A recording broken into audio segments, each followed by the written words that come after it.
이번에는 자동차 앞바퀴 서스펜션에 스프링에 걸리는 힘과 또 작용점 A, B, D에서의 힘을 구하는 문제입니다. 자, 여러분, 우리가 이런 케이블이라든지 스트링이라든지 아니면 이런 트러스의 구조물 같은 이런 이력 부재라고 하죠. To force member. 그래서 그 부재 양쪽에 힘이 작용이 되고 있는데, 이제 크기는 같고 방향은 반대로 작용이 될 수밖에 없는 이런 이력 부재 같은 경우에는 제가 늘 항상 말씀드렸던 것이 그 케이블의 방향을 따라, 트러스의 방향을 따라, 그 부재의 방향을 따라서 그 축의 방향대로 그대로 힘이 작용할 수밖에 없다라고 말씀을 드렸어요. 그래서 여러분이 이 문제를 푸실 때, 그래, 여기 이제 이력 부재네, 이러면서 여기에, 그래, 요거는 이 CD의 방향으로 힘이 작용할 수밖에 없지. 이것까지는 아주 잘하셨어요. 그런데, 얘도 마찬가지네 하면서 여기도, 그래, BAB라고 하는 부재의 방향대로 작용할 수밖에 없지라고 생각을 하시면, 여기서는 그렇게 작용이 되지 않습니다. 왜냐면, 이 AB라고 하는 부재 가운데 지금 스프링에 달려있죠. 그래서 스프링에서 가하는 힘을 FS라고 한다면 스프링에서의 힘을 하나 더 가해주고 있기 때문에 이 부재는 우리가 흔히 케이블이나 아니면 트러스나 이렇게 풀었던 투폴스 멤버가 아닙니다. 이것은 지금 적어도 3개의 힘이 가해지고 있기 때문에 얘는 그렇게 우리가 표현을 하면 안 되고 대신에 색깔을 조금 바꿔서 지우개로 일단 쓱쓱쓱 지워봅시다.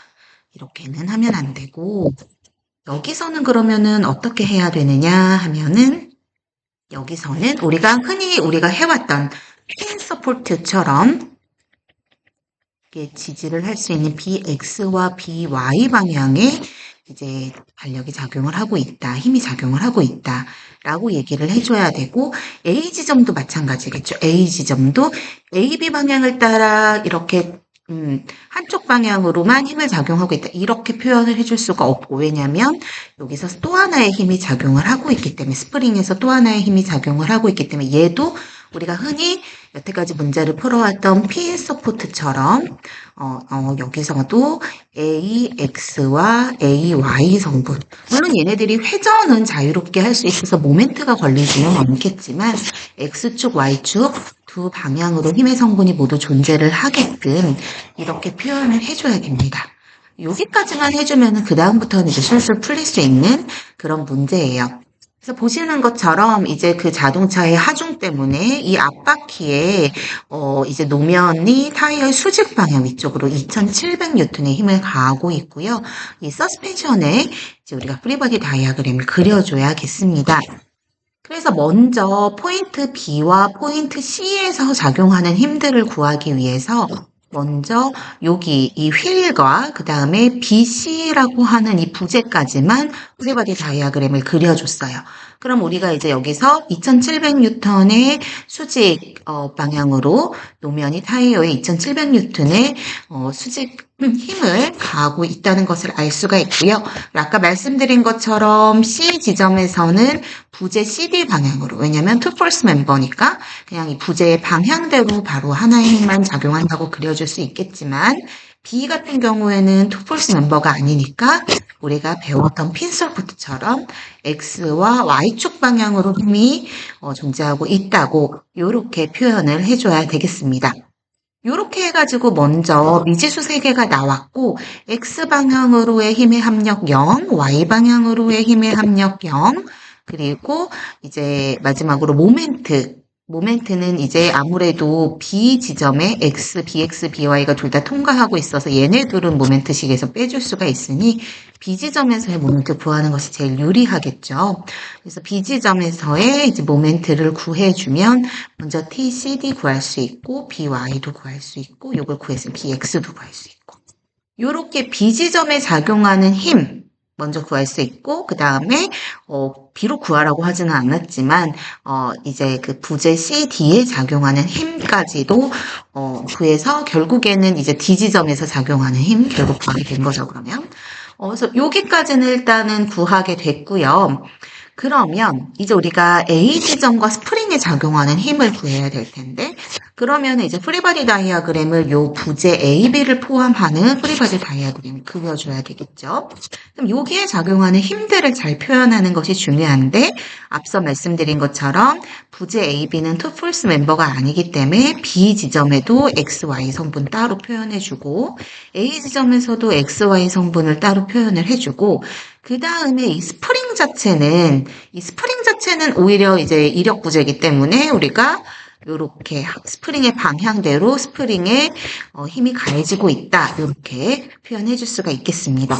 그런데 여기에 이제 스프링과 이 부재의 수직, 우리가 이 Y축과 스프링이 이루는 이 각도를 우리가 한번 파이라고 표현을 해보겠습니다.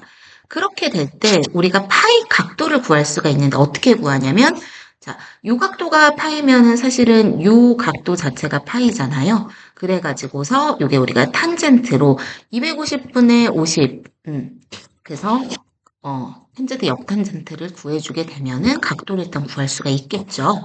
뭐 이거를 뭐 코사인으로든 사인으로든 어쨌든 이 길이, B의 길이도 사실은 우리가 피타고라스 정리를 이용을 하게 된다면 254.91mm라는 걸 구할 수가 있기 때문에 B의 길이를 먼저 구하고 이제 코사인이나 사인 파이를 이용을 해서 역코사인이나 역사인 파이 이용을 해가지고 또 파이 값을 구해서도 어차피 같은 값이 나오도록 되겠습니다.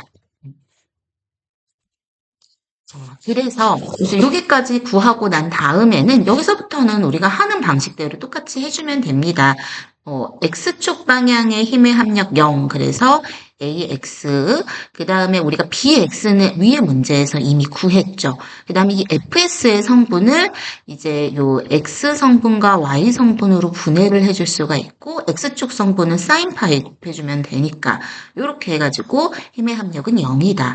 또 Y축 방향으로의 힘의 합력도 0이다. 그래서 BY는 이미 구했고, 이제 AY, 그리고 FS는 분해한 거예요. 코사인파이 해주면 Y축 성분이 되죠. 그래서 이렇게 구해줄 수가 있고요. 그 다음에 A 지점에서의 모멘트도 모두 구해줄 수가 있습니다. 그래서 A 지점에서의 모멘트를 구해주게 된다면 결국에는 BX, BY, 그리고 FS에서 가해지는 모멘트를 구해줘야 될 텐데, 각각의 힘의 크기와 그리고 거리의 곱으로 이제 모멘트를 구하면 되겠지. 단 이 경우에 FS 같은 경우에는 물론 힘을 이제 분해한 성분을 가지고서 그거에 대해서 각각의 수직거리를 곱해줘도 괜찮겠지만, 사실 이 FS 자체가 이 A라고 하는 축과 이루는 수직거리 B를 우리가 이미 계산을 했기 때문에 요거를 벡트로 곱해서 계산을 해도 되겠죠. 그러면 우리가 모르는 미지수 AX, FX, S 그리고 AY 이 세 가지를 세 개의 평형 방정식을 구함으로써 풀어줌으로써 우리가 세 개의 미지수를 모두 구할 수가 있습니다. 그래서 스프링에 작용하는 힘 FS와 A 지점에 작용하는 AXAY, B 지점에 작용하는 BXBY, 그리고 D 지점에 작용하는 TCD까지 모두 계산을 할 수가 있게 됐습니다. 수고하셨습니다.